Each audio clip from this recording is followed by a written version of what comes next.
Hello दोस्तों, नमस्कार। कैसे आप सभी? आशा और उम्मीद है कि आप सभी बहुत अच्छे होंगे और आपकी तैयारी ज़बरदस्त तरीके से चल रही होगी। दोस्तों, आज जो है क्लास चौथा लेकर के आया हूँ। किस चीज़ का? तो जो मैं यहाँ पे मॉडर्न हिस्ट्री जो ऐसे जैसे आपको डिटेल में उसका क्लास देते जा रहा हूँ, उसी के साथ जो है उसका एमसीक्यू यानी उसका क्वेश्चन भी कराते जा रहा हूँ। और उस टाइप के क्वेश्चन जो काफ़ी इंपॉर्टेंट है और जो पिछले जो एग्ज़ाम हुए हैं उनमें पूछे गए हैं, उन्हीं सब क्वेश्चनों को लेकर के मैं आता हूँ। तो आज का जो हमारा टॉपिक है वो जो है अंग्रेज़ों द्वारा लाए गए प्रमुख जो एक्ट लाए गए थे, जैसे रेगुलेटिंग एक्ट हो, पिट्स इंडिया एक्ट हो, इन सब चार्टर्ड एक्ट हो, इन सभी एक्ट के बारे से जो क्वेश्चन बनते हैं उस पे ही हमारा आज का क्लास है। काफ़ी महत्वपूर्ण क्वेश्चन हम यहाँ पे कवर करने वाले हैं और ये सभी एग्जाम, जितने भी प्रतियोगी एग्जाम होते हैं, कम्पिटिटिव एग्जाम होते हैं, उन सब के लिए जो है काफ़ी महत्वपूर्ण होता है। क्लियर है? तो चलिए ज़्यादा समय न लेते हुए आज का हम जो है प्रश्नों के इस श्रृंखला का क्या करते हैं, तो श्री गणेश करते हैं और देखते हैं पहला प्रश्न। तो सबसे पहला प्रश्न देख लें। सबसे पहला प्रश्न है दोस्तों कि किस कानून ने भारत सरकार को ईस्ट इंडिया कंपनी से ब्रिटिश सरकार के अधीन कर दिया? यानी कौन सा ऐसा एक्ट आया था जिसके बाद जो है ईस्ट इंडिया कंपनी के हाथों से भारत को लेकर के वो कहाँ पे चल गया था? तो ब्रिटिश संसद या ब्रिटिश क्राउन के हाथों में चला गया था।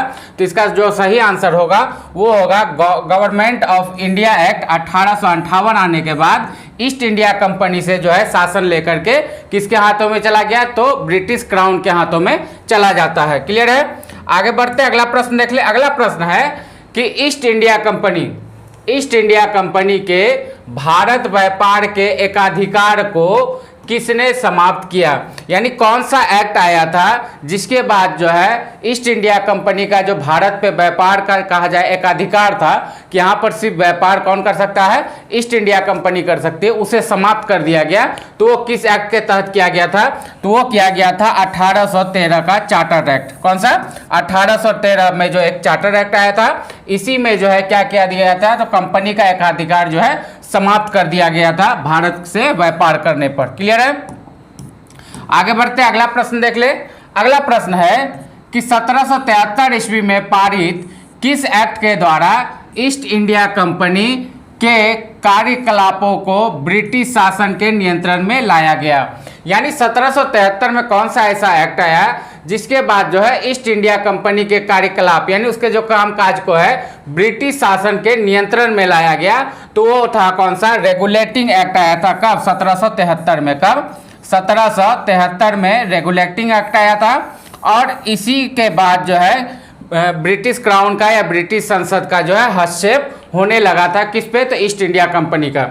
अगर आप रेगुलेटिंग एक्ट आने का अगर इतिहास के बारे में जानेंगे तो एक गुप्त समिति बनी थी। कौन सी समिति? एक गुप्त समिति बनी थी इंग्लैंड में। गुप्त समिति बनती है इंग्लैंड में और किसके लिए बनती है? तो ये कंपनी के कामकाज जो है कामकाज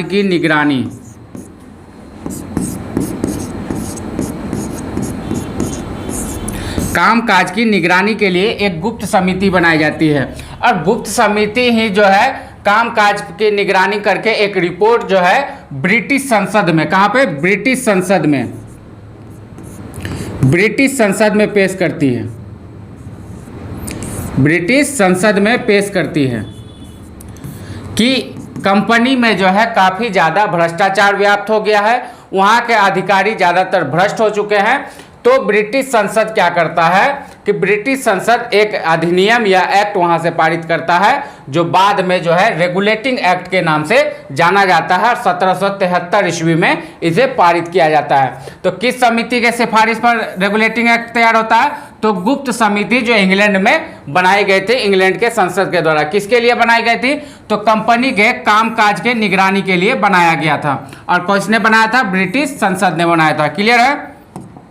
आगे बढ़ते अगला प्रश्न देख ले कि भारत में लोक सेवा आयोग की प्रथम बार स्थापना किस अधिनियम के द्वारा हुआ? लोक सेवा आयोग का जो है स्थापना भारत में प्रथम बार किस अधिनियम के द्वारा हुआ? तो वो हुआ था government of India act 1919। Government of India act 1919 के बाद जो है भारत में लोक सेवा आयोग का प्रथम बार क्या होता है? गठन होता है। क्लियर है? आगे बढ़ते हैं, अगला प्रश्न देख ले। दोस्तों अगला प्रश्न देखने से पहले जैसा कि मैंने आपको बताया कि मैं डिटेल में पहले पढ़ा देता हूं और उसके बाद जो है उसका क्या करवाते हैं? तो प्रश्न करवाते हैं। तो मॉडर्न हिस्ट्री में जो है कंपनी का संवैधानिक विकास में जो है step by step regulating act, east India act, act of settlement हो जाए, भारत शासन अधिनियम हो, बाकी जितने भी एक्ट आए हैं इंपॉर्टेंट है उन सबको कवर किया गया है और आपको डिटेल में वीडियो देखने को मिल जाएगा। लगभग जो है 40 से 45 मिनट का, कितना? 40 से 45 मिनट का जो है वो वीडियो है, आप जाकर के देख लीजिए।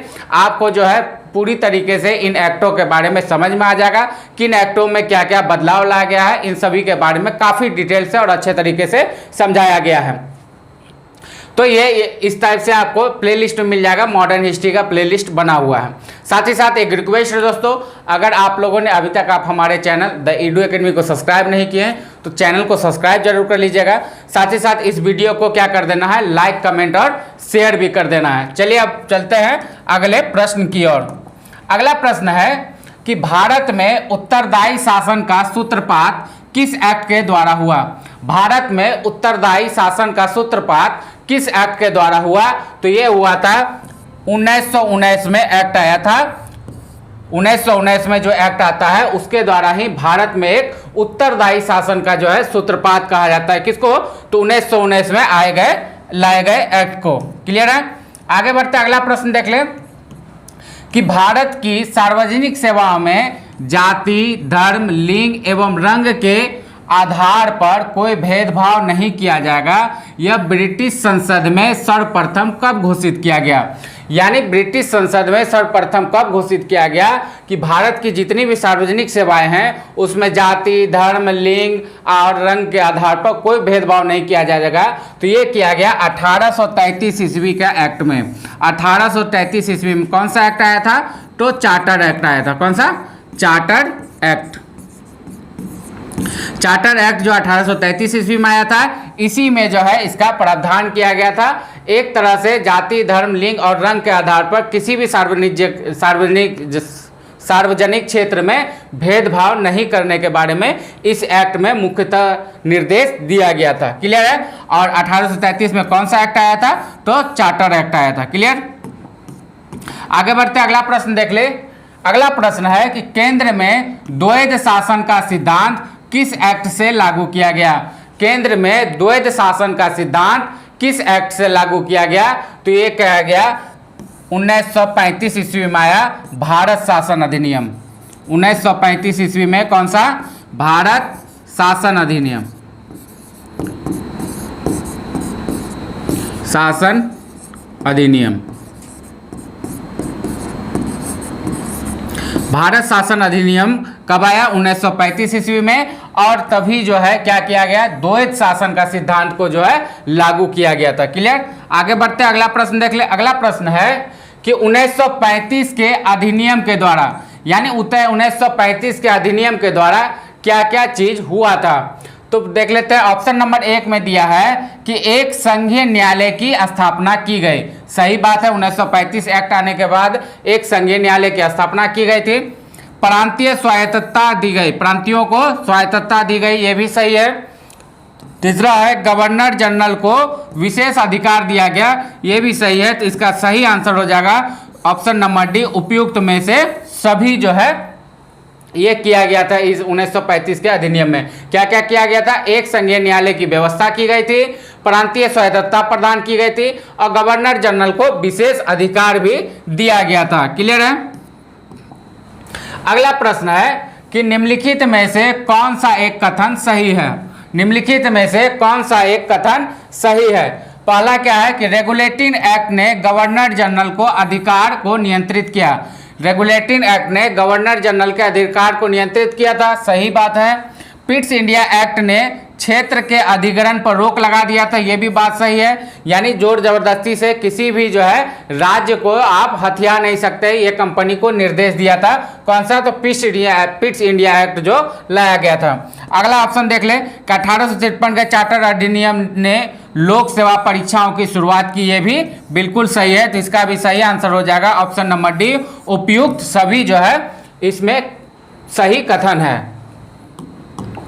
आगे बढ़ते अगला प्रश्न देख ले कि 1919 के भारत सरकार अधिनियम के द्वारा क्या क्या हुआ था। तो 1919 के भारत शासन अधिनियम में क्या हुआ था, सांप्रदायिक निर्वाचन मंडल का विस्तार किया गया था। सांप्रदायिक निर्वाचन मंडल का विस्तार किया गया था कब, तो 1919 में जो भारत सरकार अधिनियम आया था उसमें। यानी सांप्रदायिक निर्वाचन मंडल का क्या मतलब था कि जिस क्षेत्र में जिस जाति जिस धर्म का जो है सर्वाधिक मतलब जनसंख्या है उसी धर्म का वहां पे क्या प्रतिनिधित्व का चुनाव करने के बारे में कहा गया था। क्लियर है। आगे बढ़ते हैं, अगला प्रश्न देख लें। अगला प्रश्न है कि भारत सरकार अधिनियम 1935 में क्या किया गया था, तो एक संघीय न्यायालय की रचना की गई थी। क्या की गई थी, एक संघीय न्यायालय की रचना की गई थी कब, तो भारत सरकार अधिनियम 1935 के अंतर्गत। क्लियर। आगे बढ़ते अगला प्रश्न देख ले। अगला प्रश्न देख लेते हैं कि संघीय न्यायालय किस अधिनियम की विशेषता थी। संघीय न्यायालय किस अधिनियम की विशेषता थी, तो 1853 में आया गया कौन सा, चार्टर एक्ट। 1853 में भी एक चार्टर एक्ट आया था, उसी में जो है क्या किया गया था, तो संघीय न्यायालय का जो है संघीय न्यायालय के बारे में चर्चा आपको देखने को मिलेगा। किसमें, तो 1853 में आया चार्टर एक्ट के अनुसार। क्लियर। आगे बढ़ते हैं, अगला प्रश्न देख लें। अगला प्रश्न है कि कंपनी के मामलों में ब्रिटिश सरकार का पहली बार कब नियंत्रण स्थापित हुआ। यानी कंपनी के मामलों में ब्रिटिश सरकार का पहली बार नियंत्रण कब स्थापित हुआ, तो वो हुआ था पिट्स इंडिया एक्ट में। कब, पिट्स इंडिया एक्ट में। रेगुलेटिंग एक्ट जब 1773 में आया था, कब, 1773 में आया था, तो क्या हुआ था कि कंपनी के कामकाज पे, कंपनी के कामकाजों पे, कामकाज पर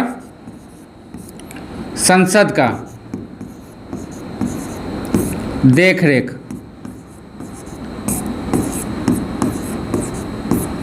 तो 1773 में रेगुलेटिंग एक्ट जब पारित हुआ तो क्या हुआ, उस समय कंपनी के कामकाज पर सिर्फ संसद जो है ब्रिटिश संसद देख रेख कर सकती थी। जो रेगुलेटिंग एक्ट गुप्त समिति के सिफारिश पर बनाया गया था। लेकिन अगर प्रॉपर कहा जाए कि कंपनी के मामलों पर ब्रिटिश सरकार का पहली बार नियंत्रण कब स्थापित हुआ, यानी कंपनी का कोई भी डिसीजन को अगर बदलने की जरूरत है तो बदल सकती थी, ये अधिकार मिला कब, तो पिट्स इंडिया एक्ट 1784 में आने पर। कब, 1784 में। पिट्स इंडिया एक्ट कब आया, 1784 ईस्वी में आया पिट्स इंडिया एक्ट। उसके बाद जो है कंपनी पर सरकार का जो है अधिकार हो गया। आगे बढ़ते अगला प्रश्न देख लें। अगला प्रश्न है कि किस संसदीय अधिनियम ने बंगाल के गवर्नर जनरल को मद्रास एवं मुंबई के ऊपर भी अधिकार प्रदान कर दिया गया। यानी कौन सा ऐसा एक्ट आया जिसमें कहा गया कि बंगाल का गवर्नर जनरल जो है मद्रास और बम्बई का भी जो है गवर्नर जनरल कहलाएगा या वहाँ का मालिक होगा, वहाँ का अधिकारी होगा। तो ये हुआ charter act 1753। Charter act 1753, sorry नहीं, चार्टर एक्ट 1793 वाला। चार्टर एक्ट 1793 में जो आया, इसी में जो है ये बात कहा गया था। क्लियर। आगे बढ़ते हैं, अगला प्रश्न देख लें। अगला प्रश्न है कि मार्ले मिंटो सुधार का अधिक गहरा प्रयोजन क्या था। यानी मार्ले मिंटो सुधार का सबसे गहरा प्रयोजन क्या था, तो ये जो आया था मार्ले मिंटो, इसका क्या था कि भारत की एकता को भंग करना चाहता था। यानी हिंदू मुस्लिम को जो है आपस में लड़ा करके यहाँ पर राज करना चाहता था। तो मार्ले मिंटो का जो मेन प्रयोजन था भारत में आने का, वो जो सुधार कहा जाता है कि मार्ले मिंटो सुधार का मेन कहा जाए कि विजन क्या था उसका, तो उसका विजन था कि भारत की एकता और अखंडता को जो है खत्म करके ही यहाँ पे राज किया जा सकता है। तो सबसे पहले इस पे ही काम किया जाए। क्लियर है। आगे बढ़ते हैं, अगला प्रश्न देख लें। अगला प्रश्न है कि 1813 के चार्टर एक्ट से भारत में अंग्रेजी नीति में किस क्षेत्र में मौलिक परिवर्तन हुआ। तो 1813 में जो चार्टर एक्ट आया उसमें एक प्रावधान किया गया कि अब जो है कंपनी को क्या करना होगा, 1 लाख रुपए, कितने, 1 लाख रुपए, 1 लाख रुपए जो है ये भारत की शिक्षा व्यवस्था पर जो है खर्च करना होगा। ये किसने बताया, तो ब्रिटिश संसद जो है 1813 ईस्वी में जो चार्टर एक्ट आई उसमें यह प्रावधान बोला गया कि कंपनी को भारत की शिक्षा व्यवस्था पर जो है 1 लाख रुपए सालाना के रूप में खर्च करना ही होगा। इसलिए जो है 1813 का जो है सबसे बड़ा बात क्या किया जाए, तो किस क्षेत्र में मौलिक परिवर्तन आया, तो शिक्षा के क्षेत्र में सबसे ज्यादा मौलिक परिवर्तन आया था। अगला प्रश्न देख लेते हैं, मॉन्टेग्यू चेम्सफोर्ड सुधार का मुख्य उद्देश्य क्या था। तो मॉन्टेग्यू चेम्सफोर्ड का मुख्य जो है क्या उद्देश्य था, प्रांतों में द्वैध शासन की व्यवस्था करना। प्रांतों में द्वैध शासन की व्यवस्था करना मॉन्टेग्यू चेम्सफोर्ड के सुधार का मुख्य उद्देश्य था। क्लियर है, आगे बढ़ते हैं, अगला प्रश्न देख लें। अगला प्रश्न है कि किस अधिनियम के द्वारा सर्वप्रथम प्रति में आंशिक उत्तरदायी प्रांतों में, कहां पे, प्रांतों में, किस अधिनियम के द्वारा सर्वप्रथम प्रांतों में आंशिक उत्तरदायी शासन की व्यवस्था की गई थी, तो यह किया गया था भारत शासन अधिनियम 1919 के द्वारा। किसमें, भारत शासन अधिनियम 1919 के द्वारा क्या किया गया था, सर्वप्रथम प्रांतों में आंशिक रूप से उत्तरदायी शासन की व्यवस्था की गई थी। क्लियर, आगे बढ़ते अगला प्रश्न देख लें। अगला प्रश्न है कि पहली बार कोलकाता, बंबई और मद्रास में हाई कोर्ट की स्थापना किस वर्ष हुई। पहली बार कोलकाता, बंबई और मद्रास में हाई कोर्ट की स्थापना कब हुई, तो वो हुआ था 1793 ईस्वी में। कब, 1793 ईस्वी में। क्लियर है, आगे बढ़ते हैं, अगला प्रश्न देख लें। अगला प्रश्न है कि चीन के साथ व्यापार करने के कंपनी के अधिकार को किस वर्ष समाप्त कर दिया गया। तो किस वर्ष समाप्त कर दिया गया, ये किया गया 1833 में जो चार्टर एक्ट आया था। 1833 में कौन सा आया था, चार्टर एक्ट आया था। इस एक्ट के आने के बाद क्या किया गया, जो अधिकार इससे पहले का यानी 1758 ईस्वी में जो आया था, सॉरी 98 ईस्वी में जो चार्टर एक्ट आया था, उसमें कहा गया था कि चीन और चाय